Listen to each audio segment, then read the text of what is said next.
श्री स्वामी समर्थ.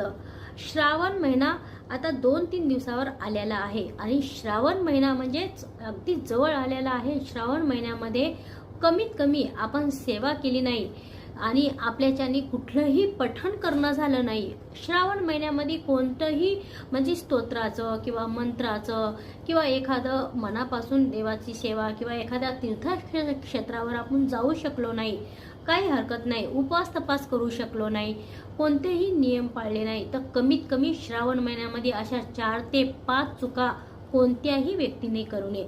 कारण जो व्यक्ती श्रावण महिन्यामध्ये ह्या चुका करतो त्याला कोणत्याही प्रकारची माफी नाही. नंबर 1, श्रावण महिन्यामध्ये दाढी करू नये, श्रावण महिन्यामध्ये केस कापू नये, श्रावण महिन्यामध्ये नख कापू नये, श्रावण महिन्यामध्ये चांबड्याची चप्पल वापरू नये, श्रावण महिन्यामध्ये महादेवाला दूध अर्पण करतात तर दूध स्वतः महिनाभर दूध आपण स्वतः त्याग करावं. सविस्तर माहितीसाठी खाली दिलेल्या लिंकवर क्लिक करा. हर हर महादेव लिहायला विसरू नका.